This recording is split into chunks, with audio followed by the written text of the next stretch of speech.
Hello and welcome to ESFI's Pro Pass. I'm Jeb Boone. This is Yosef Bruer. We're going to be taking a look at some of the groups for this MLG Fall Championship. All right, let's start off with Group A.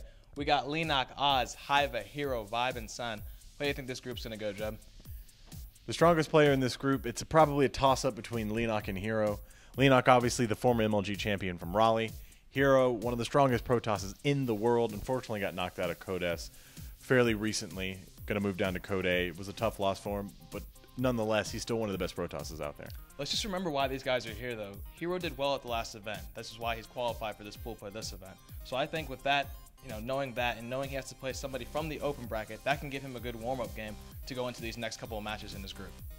What do you think about Vibe and Sen? Vibe is obviously one of the top players in North America. I think maybe the only person above him could be Scarlet. Vibe has his work cut out for him, though. He has a Code S Protoss and a Code S Zerg to go up against, not to mention Oz. For him to shine here, he's going to have to really come through. ZVZs is going to have to get creative. What do you think about Vibe's chance for the group, Yosef? I think it's going to be pretty rough for him, but like I said, Vibe taking on Sen, that can be a good warm-up game for him as well. But I think Sen coming in through the Korean qualifier and Vibe coming in through the MLG MVP qualifier, it's just going to be two guys going against each other, knowing what to come up against. It's just going to be rough for both of them. I mean, I really don't even know who to choose from that group. Oz obviously did real well in the MVP Invitational. Took second place, seeded really well in a group play in this MLG. He's a strong player as well to look out for. Yeah, he just barely lost to Sue earlier tonight, so 4-2, close game. So hopefully Oz is still feeling okay against that, and going again against Hiva, he'll just do well and not worry about that MLG loss or MVP loss. We're going to go look at Group B. All right, we got Naniwal, Grubby, Flash, the STC, Baby Knight, and Huang Sin. I think Huang Sin versus Baby Knight, well, you pointed at Flash, but I think Huang Sin versus Baby Knight could, have a big tell of what is going to happen in this group. We have Huang Sin taking on Baby Knight, PvP. If either of these guys go on to win this, they'll be taking on the winner of Grubby versus Flash. And who knows who's going to win that, because Flash, this is his first MLG event. He's coming in here wet. Grubby, he's been in every single pool play for MLG's winter, spring, and summer, and now he's here again for the fall championship. I think Grubby can do really good this weekend. Grubby is playing incredibly, but he's got a stacked group. Naniwal, we haven't seen much of him in tournaments outside of Korea. In fact, almost no tournaments outside of Korea, outside of a couple recent ones. He did really well in Code S for a few seasons, and then he kind of fell behind.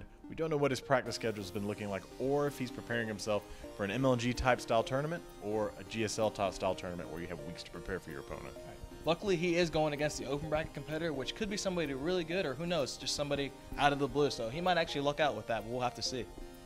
Huang Sin, obviously, has been a huge wild card in the NSL, especially taking out Tasia, upsetting huge match. Yep. Came in all the way from the MLG NA qualifiers as well, defeating Scarlet, the Muslim, and Ganji in the winners, all the way through winners. So, I mean, he's feeling hot. He's feeling warm for this weekend. I think he can defeat Baby Knight, even though Baby Knight did come through the EU qualifier as well with Grubby. And the Flash, of course, if you saw the GSL Code S up and down matches, he didn't do well enough to get into Code S. He did fairly well. I think he's in line with his own expectations about how he wants to play. But, of course, he's Flash is the ultimate weapon. People's expectations may be a little bit unrealistic for him. He still has a good shot in this group, though. We'll have to see. Definitely has it really unpredictable. What about the STC on Quantic? He's probably one of Quantic's strongest players. It's great that he got seeded into pool play at this MLG. And again, though, Naniwal, he's been known to kill great top Korean pros in the past. The ultimate weapon, Huang Sin, I don't know. It's going to be a rough group. All right, kicking on to Group C. All right, we got Violet, Revival, Tasia, Major, and Life, as well as Sulky. What do you think about this group? How do you think about Violet's chances? I think this is the group of death for this championship. Violet has a tough road. Tasia, arguably the best Terran in the world right now, and the most recent GSL Code S champion. Also, Sulky has been playing really well in the Code S. He just moved on to the round of 16. Major has a really tough road ahead of him, obviously. He struggles with consistency a lot. It's hard to say that he's going to make it out of this group, but if he does, how huge would that be for him and for Root? Right. I just don't know how he's going to defeat the defending Code S champion Life. I mean, he just came off a major win, beating MVP in a close series. We all watched it. I don't think Major can defeat him. There's no way that's going to happen. Also, bears mentioning, Tasia has been having a lot of wrist pains. ESFI Translator has been keeping up with his Twitter, telling us he's been tweeting about it a lot. Yosef, what do you think about those wrist pains coming into this tournament? Tasia is not 100%, but we've seen Tasia fight through this before in the past. He's won 3 championships in the last 4 months.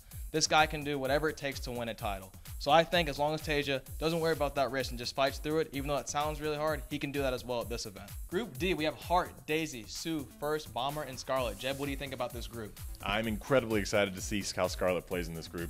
She is, if not the best, one of the best foreigners in StarCraft 2 right now. What foreigner is better than Scarlet? Stefano? But he's not here this weekend. He's not here. ESFI. He's not here. And also, Scarlet has to face Bomber this weekend. Bomber has been quiet for the last year. Yes, he knows what it takes to win an MLG championship, and maybe Scarlet does not. But do you really think Bomber is going to defeat Scarlet? I don't think so. We'll have to see. This is going to be a rough group for both of them. Hopefully not for Scarlet, though. Let's talk about Daisy versus Sue. Sue just won $10,000 in the MLG I like that. MVP Pro League, defeating Oz 4-2. I think he's feeling really well coming in this weekend. And Daisy, who qualified through the Korean qualifier, is doing well as well. But I don't know if he can defeat Sue, who's coming into this event just feeling really good and with 10K in his heavy pockets. Yeah. First, he's playing against the first open bracket seed. It did this group. I don't know if you caught the last MLG finals, Yosef. Yeah, I saw it.